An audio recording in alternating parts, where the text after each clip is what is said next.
Salut les amis, bienvenue dans le JT du grenier. Alors, on règle l'autofocus le plus célèbre du YouTube français. Hein, voilà, ça c'est fait. Et puis cette semaine, on va parler d'un sujet que j'adore et que vous aimez aussi. Coucou les amis, c'est l'immobilier. Et l'immobilier, on va voir un petit peu ce qui se passe sur le marché de l'immobilier parce qu'il se passe plein de choses. Il y a beaucoup d'informations qui sortent, c'est l'effervescence immobilière dans tous les sens du terme et avec, je dirais, un petit résumé. Alors évidemment, encore une fois, les généralités, les simplifications, ça reste des généralités et des simplifications. Elles n'ont pas pour objectif, encore une fois, de donner la vérité absolue et intangible. Elles ont pour objectif de donner une illustration et de résumer une grande tendance. D'accord ? Donc quand on résume une grande tendance, eh bien évidemment, on a quand même à l'intérieur de cette grande tendance plein de disparités. Quand on dit les Français grandissent, on devient de plus en plus grand, je peux vous dire que de manière générale, la tendance est à la hausse, mais moi, personnellement, je ne grandis pas. Voilà, j'ai toujours été petit, je suis toujours petit, je resterai toujours petit. Donc, au sein d'une grande tendance, nous avons évidemment des grandes disparités. Ceci étant posé, l'immobilier, l'immobilier, il est en baisse chez les riches et il est en hausse chez les pauvres. Alors écoutez, ça c'est plutôt presque une bonne nouvelle et je vous dirai à la fin pourquoi c'est une bonne nouvelle en réalité de voir cette inversion de tendance entre l'immobilier des riches, l'immobilier des pauvres, l'immobilier des villes, l'immobilier des champs. Et donc ça, c'est à mon sens, grande tendance, une tendance de fond, une tendance générale. Et donc, il faut remettre un petit peu tout ça en perspective. Et c'est ce qu'on va regarder, c'est ce que je vais essayer de vous illustrer. Et encore une fois, entre le fait qu'on initie une tendance de fond et puis que le rééquilibrage se fasse, on parle de mouvements sur le marché immobilier qui durent des années entières, des décennies entières. Le dernier krach immobilier que la France a connu, seuls les plus anciens parmi nous et ceux qui ont les poils gris des barbes peuvent s'en souvenir, c'était le tout début des années 90 et on avait eu un krach immobilier et ce krach immobilier, il nous avait amené à la fin des années 90 avant qu'on réinitie un mouvement aussi, on va dire 97-98 pour le point, 96-97 pour le point bas et 97-98 pour le fait de commencer à remonter légèrement les prix de l'immobilier au mètre carré. Nous sommes en 2021, les plus jeunes, pour les plus jeunes, on va dire qu'il y avait ça fait 30 ans, donc pour les trentenaires qui avaient 10 ans quand ils ont commencé à voir ils ne regardaient pas à cet âge-là. Et donc en gros, pour eux, pour tous les trentenaires d'aujourd'hui et ceux d'en dessous, l'immobilier, ça ne peut que monter. Et donc ça, c'est parce que c'est faux en réalité, mais c'est parce qu'on est sur des cycles qui sont extrêmement longs. Et donc l'immobilier, ça a beaucoup d'inertie dans l'économie, et donc c'est l'un des secteurs économiques qui a le plus d'inertie avec certaines très grosses industries où là aussi on est obligé d'avoir des visions sur plusieurs décennies, 20 ans, 30 ans, 40 ans. Ceux qui ont construit les centrales nucléaires, ils avaient des visions sur 30, 40, 50 ans pour l'indépendance énergétique de la France. Donc en baisse chez les riches, en hausse chez les pauvres. Alors, point sur la conjoncture immobilière, on va voir quoi ? On va voir les impacts de la crise du Covid entre hausse et baisse des prix. Vous allez voir, c'est extrêmement hétérogène, il n'y a pas du tout d'homogénéité. C'est même un peu la première fois qu'on a à ce point-là des marchés immobiliers et pas un marché immobilier. La transition énergétique et l'obsolescence immobilière programmée, on va le voir.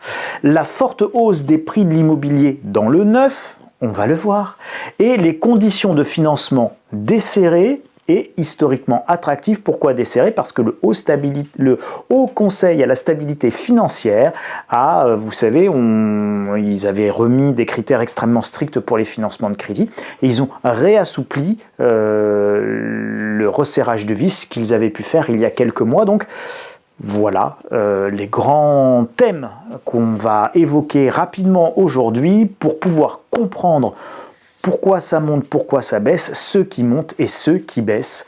Et j'espère qu'à l'issue de cette vidéo, à défaut d'avoir tout compris, d'avoir des certitudes absolues, au moins vous aurez une meilleure vision et une réflexion propre qui aura été alimentée pour pouvoir mieux analyser les choses et mieux vous débrouiller en tant qu'agent économique rationnel. Alors, la baisse dans les grandes villes riches, Ça, c'est un article du Parisien, donc si vous tapez dans votre meilleur ami, chez votre meilleur ami moteur de recherche, immobilier, crise sanitaire, les prix en baisse dans les grandes villes, le Parisien, vous arriverez sur cet article. Et donc, on apprend quoi? On apprend que globalement, les grandes villes, dans les prix de l'immobilier au mètre carré dans les grandes villes sont orientés à la baisse. Alors pourquoi? Parce que déjà, il y a un phénomène qui pèse beaucoup sur les grandes villes maintenant, c'est la transition écologique. Alors là aussi, c'est une généralité, je résume, mais la trottinette et les villes à trottinette, ça exclut les anciens et les familles, d'accord? Donc, quand on a 80 ans, se balader sur une trottinette et aller faire les courses en trottinette électrique qui roule à 25 km/h, croyez-moi, c'est pas très bon pour le col du fémur, donc c'est assez déconseillé. Donc évidemment, quand la mobilité qu'on vous propose, elle est le vélo électrique, le Vélib ou la trottinette et la piste cyclable, autant dire que papy, mamie, merci d'aller directement dans les EHPAD. Bon, ou en province. Donc évidemment, cette transition écologique des villes, très boboisante et très écologisante, mais dans le sens vraiment la révolution écolo à trottinette et à vélo, quoi. Ça exclut les riches et ça exclut les seniors, pardon, et ça exclut évidemment aussi les familles. Pourquoi les familles? Parce qu'il n'y a pas encore de trottinette familiale permettant de porter et de transporter vos 3 gosses, ainsi que le panier de courses, afin de remplir les ventres vides de vos 3 marmots. Je parle en connaissance de cause. C'est très bien la trottinette pour visiter une ville, évidemment, c'est super, mais dans la vie quotidienne, c'est plus compliqué. Donc ce sont des mobilités et des transitions. Alors ça, c'est pour vous illustrer le phénomène de la transition écologique. Mais la transition écologique dans certaines villes, vous excluez des catégories entières de la population parce que votre ville n'est plus adaptée à la vie d'un certain nombre de gens ou leur impose des contraintes qu'ils ne veulent plus supporter ou qu'ils ne veulent plus accepter. Un niveau de vie, un niveau des prix très élevé qui a été évidemment atteint dans les villes et qui exclut même les classes moyennes, on va y revenir. Le télétravail et la durée de la crise sanitaire qui ont un impact très très fort aussi sur le choix de votre localisation, de votre relocalisation, et donc ça va rebattre les cartes durablement. Le déploiement de la fibre dans les zones plutôt rurales, moi dans la petite ville normande dans laquelle je me situe, ils sont en train de déployer massivement la fibre à peu près partout, d'abord dans notre petite ville-centre et puis après vers nos bourgs un peu plus ruraux, et donc ça évidemment ça vous amène du très haut débit, on va dire dans des zones qui étaient historiquement plutôt enclavées et coupées, et donc c'est une ouverture immense sur le monde et ça vous permet du business, du travail internet, du télétravail, et donc ça rebat considérablement évidemment les cartes de la géographie et de l'occupation du territoire. La crise implique également de baisser sensiblement vos charges par rapport à votre lieu d'habitation. Le rapprochement il est évident. Le plus gros budget aujourd'hui pour les foyers français, c'est évidemment le coût de l'immobilier. Donc plus vous pouvez vous loger pour pas cher, plus vous augmentez votre reste à vivre, ou plus vous augmentez votre résilience, ou plus vous augmentez votre résistance, ou plus vous maîtrisez votre degré d'endettement. Bref, un budget logement maîtrisé, c'est évidemment beaucoup plus d'aisance financière pour les gens qui réussissent à le faire. Puis il y a un dernier phénomène qui est politiquement assez incorrect, mais enfin bon, c'est la fuite de la délinquance et de la chienlit urbaine, d'accord? Donc depuis quelques années, c'est de pire en pire dans les grandes villes. Donc soit effectivement vous habitez un superbe quartier, donc encore plus cher en termes de mètres carrés, et vous avez de bonnes écoles, et vous avez accès aux meilleurs pharmaciens, aux meilleurs médecins, machin, tout ce que vous voulez, parce que vous êtes dans vraiment le quartier le plus beau, le plus chic, machin, etc. Bon, si vous avez 25 000 euros le mètre carré, 25 000 euros à dépenser pour chaque mètre carré, c'est encore mieux, parce qu'évidemment, ce sont les zones les plus chères, et ça, ce phénomène-là, vous allez le retrouver dans toutes les villes chères. Donc, soit vous avez les moyens de vous payer la qualité de vie dans les grandes villes, et donc ça implique d'aller encore plus vers des quartiers encore plus chers dans des villes qui sont déjà très chères, soit sinon vous subissez de plein fouet l'augmentation de la délinquance, les mauvais collèges, les écoles pas terribles, etc. etc. Et donc tout ça, ça fait que vous avez aujourd'hui un certain nombre de gens qui là aussi font le choix de voter avec leurs pieds et de partir. Et donc ça me fait doucement rigoler quand j'entends certains hommes politiques dire il n'y a plus de mixité, les gens veulent plus se mélanger. Mais en fait, c'est pas qu'ils veulent pas se mélanger, les gens, hein. C'est pas le sujet, c'est pas la question. Le sujet de fond, c'est que quel que soit votre placement sur la palette de couleurs, hein, noir, marron, bleu, vert, jaune, rouge, peu importe, c'est pas votre couleur qui détermine votre degré de satisfaction face à la délinquance et à la chienlit, quoi. Voilà. Donc vous pouvez être de toutes les couleurs différentes et avoir droit, et c'est même le premier des droits, hein, c'est le droit à la sécurité. Et ce droit à la sécurité, c'est le besoin premier, essentiel dans la pyramide de Maslow, hein. Donc vous pourrez taper, pour ceux qui ne connaissent pas, pyramide de Maslow, c'est le besoin essentiel, et depuis le tout début de l'humanité, eh bien notre besoin essentiel, c'est pas de se faire croquer à la sortie de la grotte par un énorme dinosaure. Je sais, nous n'avons pas été contemporains des dinosaures, c'est une illustration, et donc le besoin premier, avant tout autre besoin physiologique, c'est le besoin de sécurité. Il ne faut pas qu'on meure tout de suite. Et puis une fois qu'on a ce besoin de sécurité qui est assouvi, et bien effectivement on peut commencer à dire bon, bah, qu'est-ce que je vais manger ce soir, mais avant même de manger ce soir, il faut que je sois en sécurité tout de suite. Donc c'est le premier des besoins, et ça en économie, attention, hein, c'est un point qui est, on n'en parle pas ou très peu, mais pourtant c'est un point qui est fondamental. Encore une fois, c'est le premier besoin de la pyramide de Maslow, c'est le premier besoin de l'être humain, ce besoin de sécurité, c'est la première des nécessités, et donc il n'y a aucune économie saine, il n'y a aucun développement national sain si vous n'avez pas évidemment une sécurité. Et la sécurité, encore une fois, elle est plurifactorielle, c'est la sécurité sociale, c'est la sécurité physique, c'est la sécurité médicale, c'est la santé, etc. Donc la sécurité, ce besoin de sécurité, qui est pluriel, c'est un besoin fondamental. Si on ne répond pas à ce besoin de sécurité, alors vous êtes dans un état qui est en faillite, en termes, non pas forcément financières, mais c'est un état qui est failli dans ses tâches régaliennes. Et donc ça va jouer un rôle phénoménal sur l'immobilier. Ça, c'est très très clair.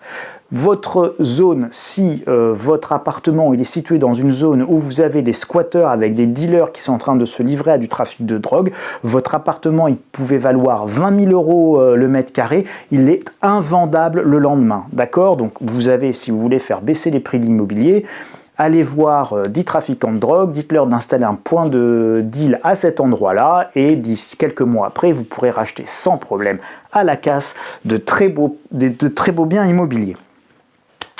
Alors justement, souvenez-vous, j'avais fait un article intitulé dans Insolentiae, intitulé « Ces villes dans lesquelles plus personne ne peut acheter ». Donc pareil, si vous tapez ce titre-là, « Ces villes dans lesquelles plus personne ne peut acheter Insolentiae », vous retrouverez l'article. Et donc je citais cette couverture de Marianne et cet article de Marianne qui faisait par catégorie les villes interdites aux pauvres, Marseille, Tours, Rouen, Grenoble, les villes interdites aux classes moyennes, Lille, Rennes, Toulouse, et par exemple, hein, et les villes interdites même aux cadres, Paris, Lyon, Bordeaux. Voilà. C'est-à-dire que même quand vous gagnez 4 000 € net par mois, et ben en fait, par personne, vous n'êtes pas riche. C'est-à-dire qu'à Paris, vous ne pouvez même pas vous loger en fait. Et donc vous ne pouvez même pas vous loger que pour s'acheter un 100 mètres carrés à Paris, il faut gagner 14 559 € net par mois, soit l'équivalent globalement d'un revenu brut, pour résumer, de 20 000 € par mois, soit 240 000 € par an. Alors après, vous allez sur le site des impôts, puis vous tapez sur le site de l'INSEE, puis vous cherchez par exemple la moyenne des revenus, le salaire médian en France, le salaire moyen, ou pour le pourcentage de ceux qui gagnent plus de 150 000 € par an. Et vous verrez qu'évidemment, plus de 150 000 € par an, on parle de 1% de la population et des plus riches. Et donc, Paris, évidemment, exclut même les gens les plus riches. C'est donc une fuite en avant financière et à crédit qui est imposée aux gens. Si vous voulez continuer à vous loger à Paris, c'est des crédits de plus en plus chers, de plus en plus longs et de plus en plus importants. Et plus votre crédit est important et long, et plus vous êtes fragilisé. C'est une fuite en avant, c'est la course à l'échalote. Il vous faut en permanence gagner plus d'argent, plus de pression professionnelle, Bref, c'est le chemin même de l'asservissement.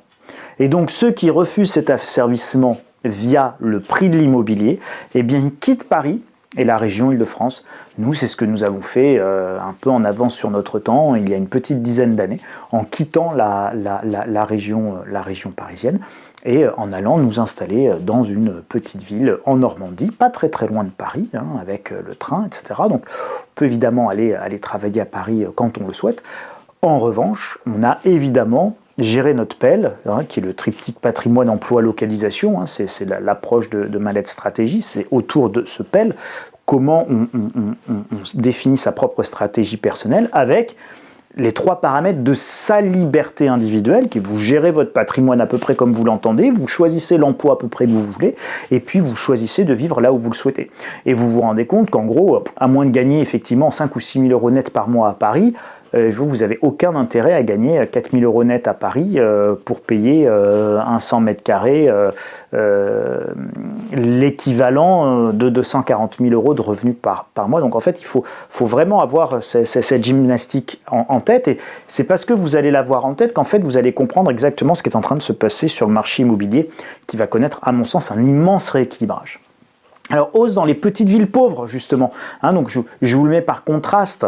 Alors, là, par exemple, vous avez dans la Sarthe, malgré le Covid-19, les prix ont grimpé en 2020 dans la Sarthe.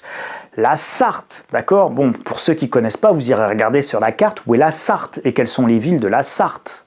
D'accord? Bon, la plus grosse ville, c'est le Mans, les Rillettes. Voilà. Et donc, les prix montent au Mans. Le Mans, petite ville sympathique de province avec tous les services, tous les bons agréments et puis une qualité de vie incomparable évidemment par rapport à une ville comme Lyon, comme Paris, ses bouchons, ses embouteillages, son prix de l'immobilier, etc., etc. Donc on vit bien sûr bien mieux au Mans qu'à Paris, sauf si on a énormément d'argent. L'immobilier à Dole de Bretagne, je n'avais jamais vu une inflation des prix aussi rapide. Pareil, vous regarderez où est Dole, donc on a des reports de Rennes, de Laval, etc. Et donc, c'est pas qu'à Saint-Malo, la Côte d'Emeraude, machin, etc. Et donc, ils interrogent les agences Guy Hockey à Dole de Bretagne. C'est très intéressant, ça aussi. Petite ville, très grande qualité de vie et petit prix de l'immobilier. Et donc, il y a un effet rattrapage, réajustement avec un potentiel qui est évidemment très important. Alors, pourquoi cette hausse dans les petites villes pauvres? Alors, pourquoi je dis pauvres? Pas parce que les gens qui y sont pauvres. Quoique, dans toutes ces petites villes, les petites villes de demain, ministère de la cohésion sociale, c'est un programme du gouvernement, Petite Ville de demain. La petite ville dans laquelle j'habite en Normandie, d'ailleurs, vient de recevoir ce label Petite Ville de demain. C'est pas un hasard, ça.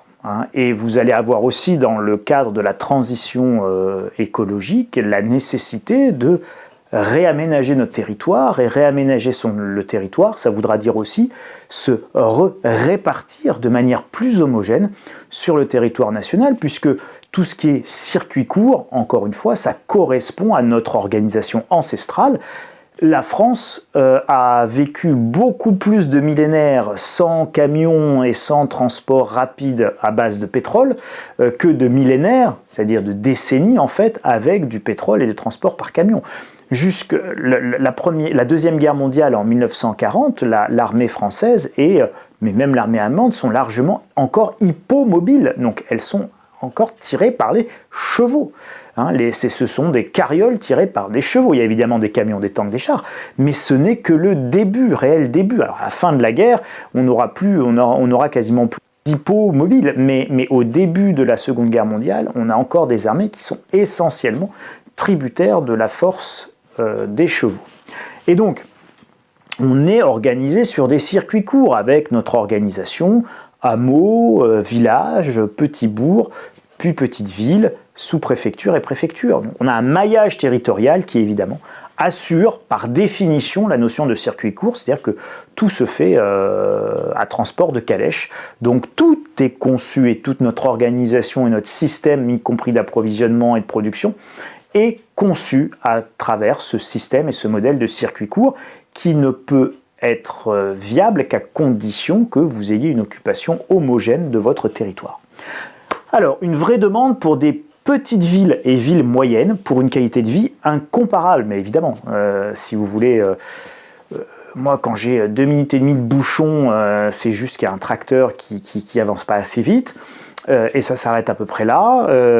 Quand vous devez emmener les enfants au club de foot à tel endroit, au club de gym à tel autre, ou machin, vous allez de l'un à l'autre en quelques minutes. Vous pouvez encore vous déplacer en voiture, donc si vous voulez, c'est extrêmement facile de vivre quand on a évidemment une famille. C'est également très facile de vivre quand on est un senior, parce que l'immobilier est pas cher, on peut s'y loger pas cher avec des pensions ou des retraites qui sont pas forcément très élevées, et puis on peut se mettre en centre-ville, dans des petites maisons ou des petits appartements, et donc vous pouvez profiter de toutes les commodités d'une petite ville. Bon, et puis une fois que vous avez 50 ou 60 boutiques à portée de votre caddie, tout va bien, vous n'avez pas forcément besoin non plus des immenses centres commerciaux de plus de 30 000 m². Des prix attractifs avec un potentiel de hausse, une autonomie, c'est un potentiel d'autonomie, un désendettement familial, évidemment, quand vous vendez la ville très très cher et puis vous vous installez dans la petite ville de campagne rurale ou semi-rurale, là où vous aviez peut-être encore 15 ans de crédit, en revendant, en prenant votre plus-value, vous vous retrouvez à pouvoir acheter quasiment cash votre maison, sauf si vous avez des velléités d'acheter des châteaux, non pas en Espagne, mais en zone rurale. Des facilités de déplacement, des activités, etc., etc. Une adaptation massive et mondiale des ménages qui sont des agents économiques rationnels et anticipent une crise économique durable et violente. Je vais y revenir sur la diapo d'après.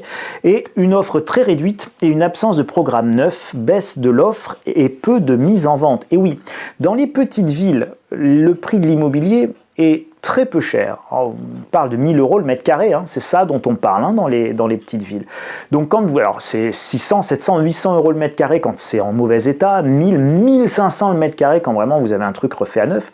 Là vous êtes à peu près au bout du monde. Donc à ce prix-là, vous ne construisez pas de neuf qui a plus de 2500 € le mètre carré, donc vous avez une quasi-absence de programme neuf dans ces petites villes.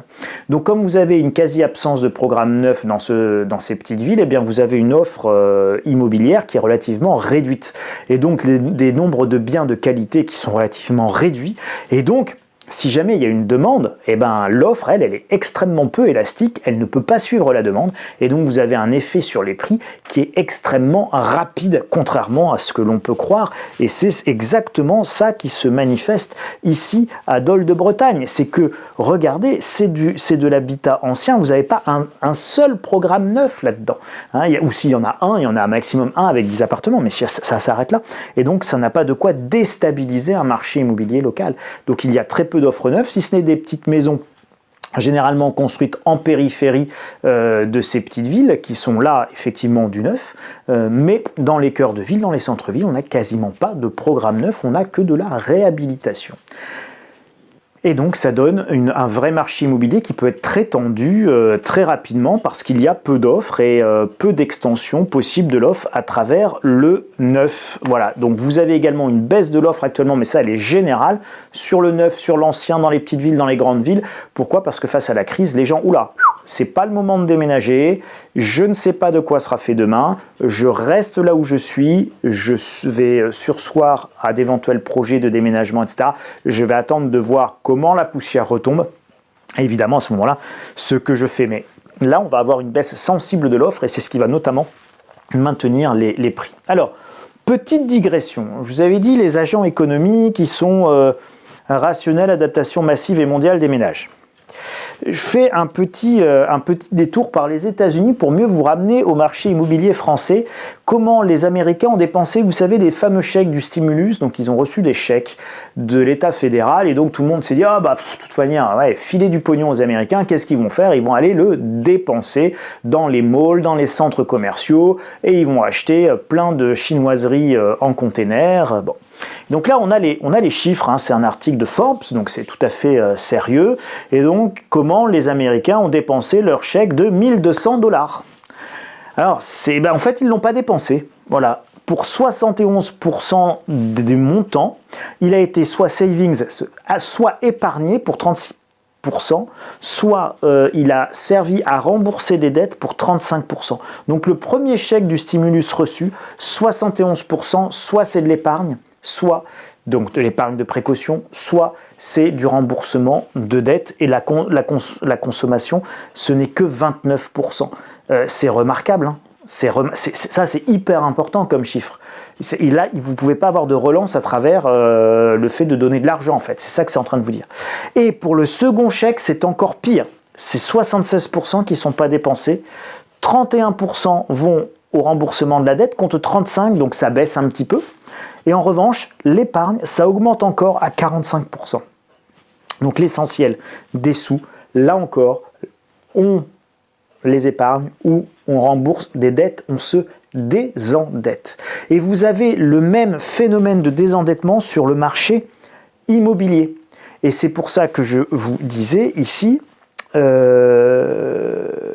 je vous parlais de désendettement, d'accord?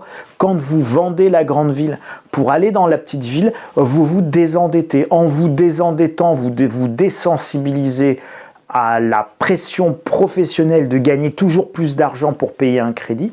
Vous vous désesclavagisez et donc en réalité, vous vous affranchissez du système totalitaire marchand. Voilà, camarades. Mais en gros, c'est quand même juste ça la réalité. Et donc, les agents économiques, ils sont parfaitement rationnels. Ils anticipent tous une très grave crise économique avec des emplois qui peuvent être menacés. Et donc, ils sont dans l'adaptation et l'anticipation. C'est extrêmement rationnel. C'est parfait. Enfin, je veux dire, moi, c'est exactement ce que je pense. Donc, je trouve que c'est une très bonne manière d'agir. Donc, on revend un peu plus les grandes villes. On va s'installer un peu plus dans les moyennes villes. On essaye de se désendetter. Et donc, tout ça, les petits ruisseaux font les grandes rivières qui font les immenses fleuves. Ça démarre tout doucement et au fur et à mesure que la crise va s'amplifier, ce mouvement va s'amplifier et donc on va avoir un réajustement avec les très grandes villes dont le prix va se tasser et va baisser et les villes, donc ces très grandes villes riches et puis toutes les petites villes pauvres, etc. qui elles vont plutôt commencer à remonter gentiment et tranquillement et durablement. Et vous vous souvenez peut-être de ce dicton, ouh l'agriculture, ça a eu payé mais ça paye plus. Ça a eu payé, mais ça ne paye plus. Mais moi, je vous le dis, ça va repayer, comme on dit dans certaines campagnes. La hausse de l'immobilier neuf, donc petite digression également que je voulais vous faire, petit passage sur l'immobilier neuf. Donc en baisse dans les villes très chères ou en bulle spéculative, vous avez Capital comment évoluer les prix des promoteurs en 2020 et vous verrez, il y a un menu déroulant, etc. Vous pouvez regarder un petit peu ville par ville. Et donc, très clairement, pour moi par exemple, quand je vois cette liste, Le Havre, Caen, vous avez beaucoup de foncier disponible. Il y a de la place, il n'y a pas une demande phénoménale, on a construit énormément au Havre, on a construit énormément à Rouen, les prix du neuf qui sont orientés à la baisse, extrêmement logique, extrêmement logique, il y a beaucoup d'offres en fait. Donc soit on a eu des bulles, soit on avait des villes qui étaient très chères, par exemple Annecy, donc évidemment on était sur des niveaux de prix stratosphériques à Annecy, donc on a une petite correction à la baisse, c'est pas étonnant. En revanche, de manière générale, c'est plutôt des prix dans le neuf orientés à la hausse. C'est assez logique. Il y a une baisse importante des permis de construire, qui a été, et donc des mises en chantier. Donc il y a une raréfaction de l'offre, très clairement. Il y a un effet transition énergétique aussi. Donc vous avez les nouvelles lois qui arrivent, énergie, climat, etc.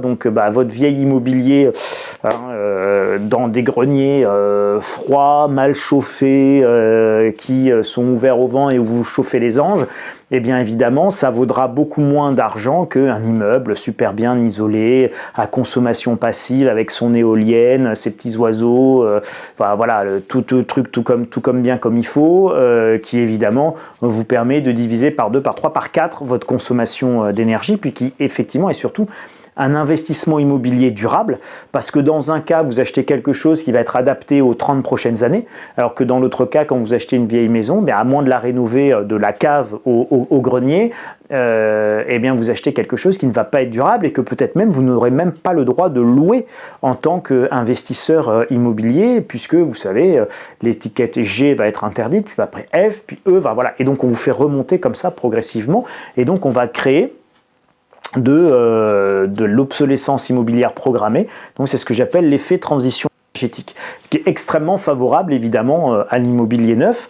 Pénurie de logements neufs sortant de terre, c'était ce que je vous disais, baisse des permis de construire, baisse des mises en chantier, plus en plus tous les problèmes liés au Covid et à l'épidémie qui font que Pour les chantiers, c'est plus compliqué, hein, et la distanciation sociale sur un chantier, sur le chantier même, c'est faisable, mais enfin, dans les petits sanitaires, les machins, les trucs, c'est beaucoup plus compliqué.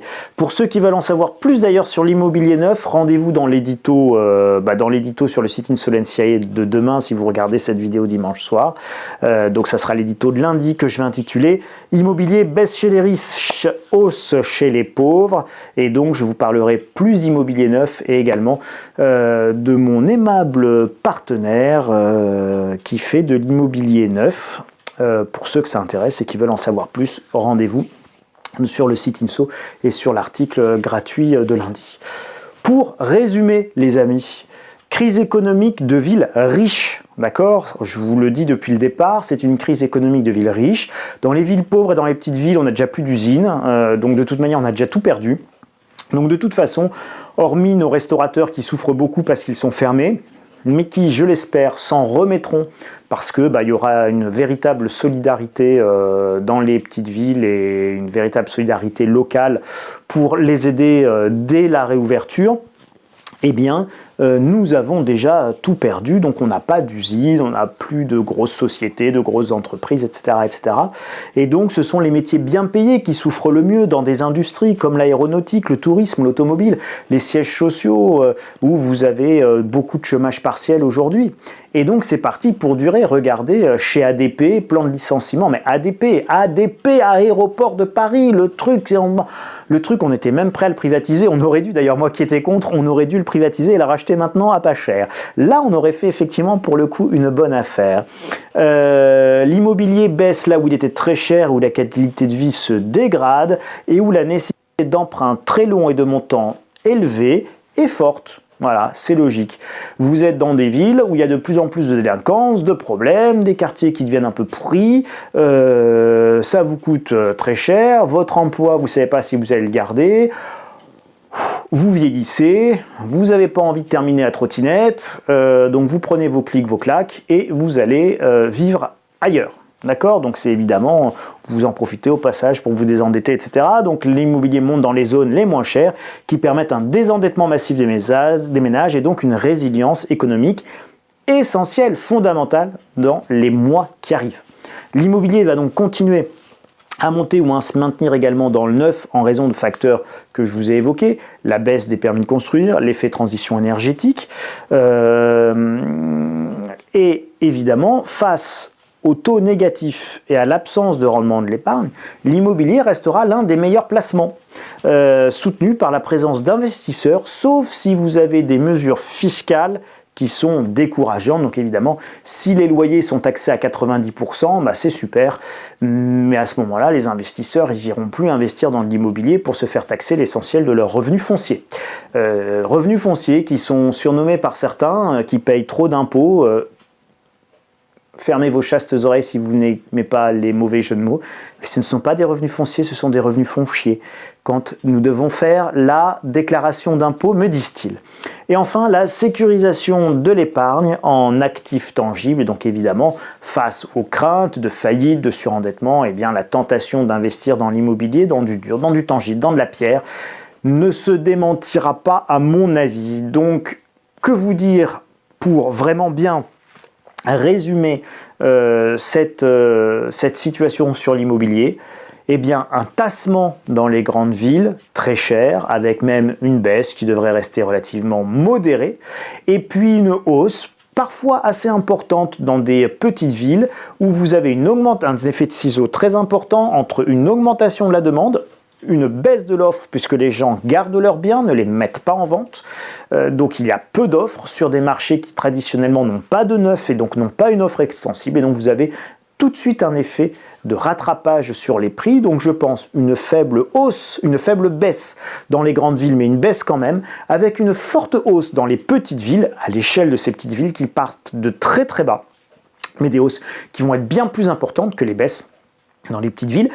Peut-être que vous avez une fenêtre de tir intéressante pour arbitrer entre votre immobilier des villes et acheter de l'immobilier des champs. C'est à chacun d'y apporter sa réponse par rapport à quoi ? Par rapport à votre situation professionnelle, hein, c'est le E de emploi dans mon PEL, par rapport à votre patrimoine et la manière dont vous souhaitez l'arbitrer, et puis évidemment par rapport à votre choix de localisation, à vos choix familiaux, et donc c'est tout ça qu'il vous faut mettre en perspective avec un seul objectif à mon sens, c'est d'être le plus résilient, le plus autonome, le plus affranchi possible, c'est-à-dire le plus libre de perdre votre emploi. Et si vous êtes libre de perdre votre emploi sans que ça vous mette à la rue, eh bien alors vous êtes clairement plus fort. Et plus on est nombreux à être résilient et fort, eh bien plus notre pays au niveau collectif est plus résilient et plus fort. Et plus notre pays est pacifié, et mieux notre pays pourra être capable d'affronter les difficultés économiques qui arrivent. Voilà les amis, ce que je pouvais vous dire et voulais vous dire sur l'immobilier. Si vous avez aimé cette vidéo, vous la passez, vous la transmettez, vous la transférez, vous la partagez. Vous me mettez mon gros doigt bleu de Schtroumpf si ça vous a plu. Vous vous abonnez gratuitement à la chaîne Le Grenier de l'Écho. Vous vous abonnez également gratuitement à la lettre d'information sur le site insolentiae.com, qui est une lettre d'information gratuite et quotidienne, avec une édition tous les jours pour suivre l'actualité économique et politique essentielle. Et puis, on se retrouve la semaine prochaine avec un nouveau sujet, un nouveau JT. Merci, un immense merci à vous pour votre attention. Et puis, prenez bien soin de vous. Vous êtes précieux, vous êtes important. À la semaine prochaine. Salut les amis.